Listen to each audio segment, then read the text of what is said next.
बिस्मिल्लाहिर्रहमानिर्रहीम। अस्सलामुअलैकुम। रोज़ी वॉइस चैनल में आप सबको खुश आमदीद। आज मैं आपके लिए एक बहुत ही अच्छी और दिलचस्प कहानी लेकर आई हूँ। कहानी शुरू करने से पहले आप सबसे गुजारिश है कि आपने अगर अभी तक मेरे चैनल को सब्सक्राइब नहीं किया तो उसको सब्सक्राइब कीजिए और साथ जो बेल आइकन है उसको क्लिक कीजिए ताकि हर नई आने वाली वीडियो आप तक आसानी से पहुँच सके।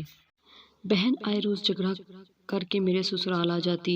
अब मेरे ससुराल वाले भी चिढ़ने लगे थे और शोहर ने सख्ती से मना किया था कि तुम्हारी बहन यहाँ ना आए।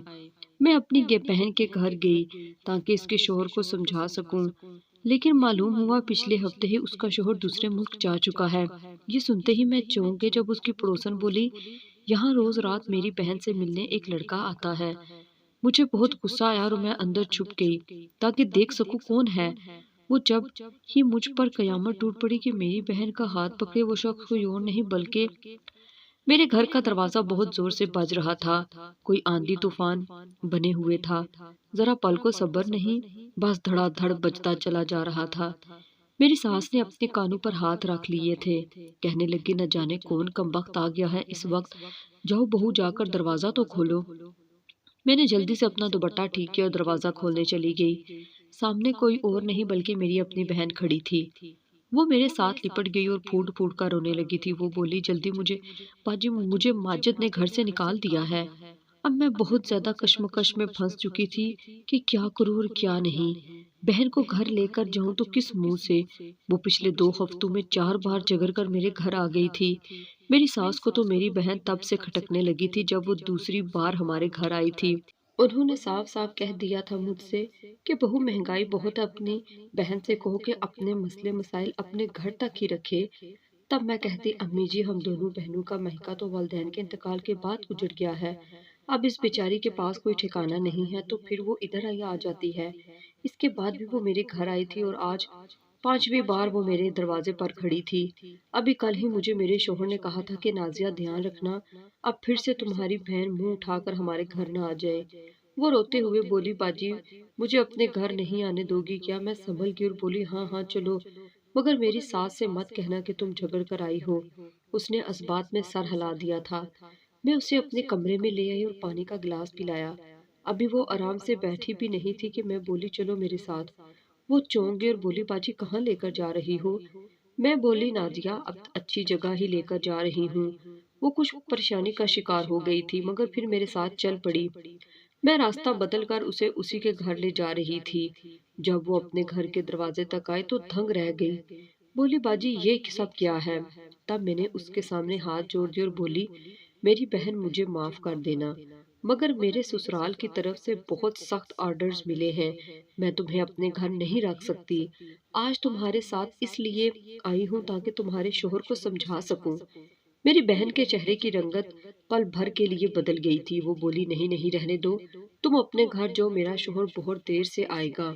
मैं चुप कर गई और घर वापस आ गई। मगर मैंने दिल ही दिल में ठान लिया था कि मैं कल आकर नादिया के शोहर को लाजमी समझा कर जाऊंगी और साथ ही एक आधी धमकी भी दे दूंगी। अगर तुमने मेरी बहन को मजीद तंग किया तो मैं इसे हमेशा के लिए यहाँ से ले जाऊंगी। खैर, मैं घर वापस आकर अपना काम काज करने लगी। अगले दिन शाम के वक्त मैं अपनी सास से पड़ोसन के घर का कहकर निकल पड़ी थी। मैं जैसे ही नादिया के घर पहुंची, वहां भी मुझे एक मोहल्ले की सयानी औरत मिल गई।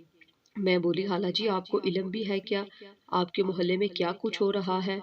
उन्होंने अपने कानों को हाथ लगाया और बोली, तौबा तौबा, पता है मुझे सब कुछ, बस दीद लिहाज की खातिर चुप हूँ। मैं बोली, आखिर क्यों?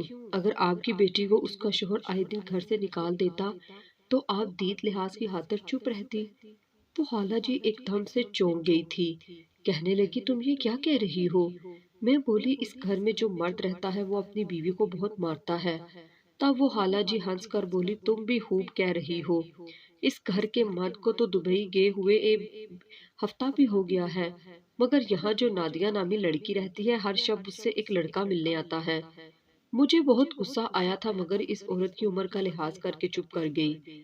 मैंने सोचा मुझे हकीकत तो मालूम कर ही लेनी चाहिए, इसलिए मैं बड़ी एहतियात से अपनी बहन के घर में दाखिल हो गई और मैं अंदर जाकर छुप गई ताकि देख सकूं कि कौन मेरी बहन से मिलने आता है। अभी मुझे छुपे हुए आधा घंटा भी नहीं हुआ था कि एक मर्द घर में दाखिल हो चुका था। مجھ پر قیامت یہ دیکھ کر ٹوٹ پڑی کہ میری بہن کا ہاتھ پکڑے وہ شخص کوئی اور نہیں بلکہ میرا اپنا ہی شوہر تھا۔ میں ہکا بکا رہ گئی تھی۔ میں جلدی سے ان کے سامنے آ گئی تھی۔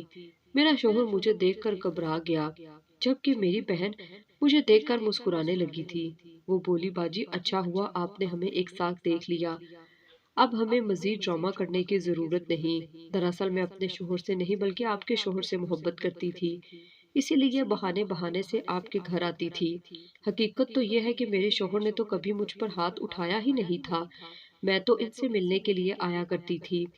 نادیہ بڑی ادا سے بولی، اسلم باجی کو طلاق دے دو تاکہ ہم دونوں شادی کر سکیں۔ میرے شوہر نے میری بہن کے کہنے پر مجھے طلاق دے دی تھی۔ مجھ پر قیامت ٹوٹ پڑی۔ میں روتی ہوئی اپنی بہن کے گھر سے یہ کہہ کر نکلی تھی کہ اسلم، جو عورت اپنے شوہر کو دھوکہ دے کر تمہارے ساتھ رنگ رنگلیاں مناتی ہے، ایک دن تمہیں بھی کسی اور مرد کی ہاتھوں چھوڑ دے گی۔ میری بات سن کر اسلم کا چہرہ زرد پڑ گیا تھا۔ خیر میں وہاں سے نکل آئی تھی۔ اب میں ایک دارالامان میں رہتی ہوں۔ مجھے میری زندگی کا سب سے بھیانک سبق میرے اپنوں نے سکھایا تھا کہ کبھی کسی پر بھروسہ نہیں کرنا چاہیے۔ میں اپنی بہن سے بہت زیادہ محبت کرتی تھی۔ میں سوچ بھی نہیں سکتی تھی کہ میری بہن میرے ساتھ اتنا برا کر سکتی ہے۔